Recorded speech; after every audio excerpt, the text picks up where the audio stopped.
ഇന്ന് ഞാൻ കാണിക്കുന്നതേ നമ്മൾ അയൺ ചെയ്യുമ്പോൾ ഉപയോഗിക്കുന്ന ഒരു കുഷ്യനാണ്. ഇതെന്തിനാണ് മെയിനായിട്ട് ഉപയോഗിക്കുന്നതെന്ന് വെച്ചാൽ നമ്മൾ സാരി ബ്ലൗസൊക്കെ അടിക്കുമ്പോൾ അതിൻ്റെ കപ്പ് പോർഷനൊക്കെ അയൺ ചെയ്യാൻ വേണ്ടിയിട്ടാണ് ഇത് ഉപയോഗിക്കുന്നത്. ഇത് ഭയങ്കര യൂസ്ഫുൾ ആട്ടോ. ഞാൻ കാണിച്ചു തരാം അതെങ്ങനെയാണ് ഉണ്ടാക്കുന്നതെന്ന്. മെയിനായിട്ട് നമ്മൾ എന്ത് ചെയ്യണമെന്ന് അറിയോ? ഇതേപോലത്തെ ഒരു പാഡ് എടുക്കുക. നമ്മൾ കപ്പ് സൈസ് എത്രയും വലുതായാലും പ്രശ്നമൊന്നുമില്ല, ഏതെങ്കിലും ഒരെണ്ണം എടുക്കുക. അതിനുശേഷം നമ്മൾ ഇതുപോലെ റൗണ്ടിലൊരു ക്ലോത്ത് എടുക്കുക. ഏതായാലും കുഴപ്പമില്ല കേട്ടോ. കോട്ടൻ്റെ ആണെങ്കിൽ കുറച്ചുകൂടി ഈസി ആയിരിക്കും.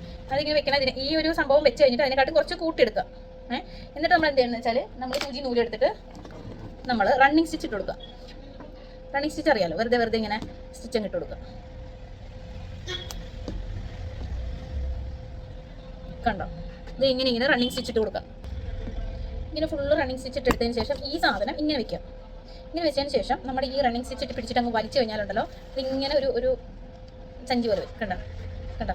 അപ്പോൾ നമ്മൾ എന്നിട്ട് എന്ത് ചെയ്യണമെന്ന് വെച്ചാൽ ഇതിൻ്റെ ഉള്ളിൽ ഹോളല്ലേ, ആ ഹോളിലേക്ക് ഇങ്ങനത്തെ കട്ട് പീസുകൾ എടുത്തിട്ട് നമ്മൾ ഇതിൻ്റെ ഉള്ളിൽ അങ്ങ് ഫില്ല് ചെയ്ത് കൊടുക്കുക. ഇപ്പോൾ കോട്ടൻ്റെ തന്നെ ആണെങ്കിൽ കുഴപ്പമില്ല കേട്ടോ, നല്ലോണം ഫില്ല് ചെയ്യണം. അത് ചുളിവൊന്നും വരാണ്ടിരിക്കാൻ വേണ്ടിയിട്ടാണ് നമ്മൾ നല്ലോണം ഇതിൻ്റെ ഉള്ളിൽ അങ്ങ് ഫില്ല് ചെയ്ത് കൊടുക്കുക. എന്നിട്ട് നമ്മൾ ഈ റണ്ണിങ് സ്റ്റിച്ച് ഇട്ടത് കൊണ്ട് തന്നെ ഈ ഒരു സൂചിയുടെ അറ്റത്ത് പിടിച്ച് വലിക്കുമ്പോൾ അത് നന്നായിട്ട് ഇങ്ങനെ ക്ലോസ് ആയിട്ട് വരും. കണ്ടോ? ഇങ്ങനെ ക്ലോസ് ആയിട്ട് വരും. ഇങ്ങനെ ക്ലോസ് ആയിട്ട് വന്നത് ചുറ്റൊന്ന് ഇട്ടിട്ട് നമ്മൾ ടൈറ്റ് ചെയ്ത് വീണ്ടും ഇങ്ങനെ ചുറ്റി കെട്ടി ടൈറ്റ് ചെയ്ത് എടുക്കുക കേട്ടോ. നല്ല ടൈറ്റ് ചെയ്ത് തുന്നാം. പക്ഷെ വലിയ സൂചി എടുക്കുവാണെങ്കിൽ നമുക്ക് ഈസി ആയിട്ട് തുന്നാവേ. കണ്ടോ? ഇങ്ങനെ തുന്നി കെട്ടുപിടിക്കും നൂലൊക്കെ. അപ്പോൾ നമ്മൾ നല്ല നീളത്തിൽ നൂലെടുക്കുമ്പോൾ അതനുസരിച്ച് നോക്കി വേണം ചെയ്യാൻ. അങ്ങനെ നമ്മളിവിടെ നല്ല സെക്യൂർ ആയിട്ട് ഇങ്ങനെ കെട്ടിട്ടൊക്കെ അവിടെ നിർത്തുക കേട്ടോ. 2 അടി 4 അടിയൊക്കെ എടുത്തോ, അപ്പോൾ കുറച്ച് നല്ല സേഫായിട്ട് കെട്ടാൻ പറ്റും.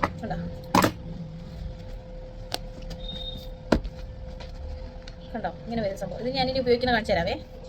ഞാൻ കാണിക്കുന്ന ഒരു പ്രിൻസസ് കട്ട് ബ്ലൗസിൻ്റെ കപ്പിൻ്റെ പോർഷൻ ഞാൻ എങ്ങനെ അയൺ ചെയ്യുന്നതാണ്. ഇങ്ങനെ വെക്കുക, ശേഷം ഇത് ഇങ്ങനെ തേക്കുക. കണ്ടോ? നല്ല സൂപ്പറായിട്ട് വരും. ഞാനിങ്ങനെയൊക്കെ പിടിച്ച് തേക്കും. ഇത് ഇങ്ങനെയൊക്കെ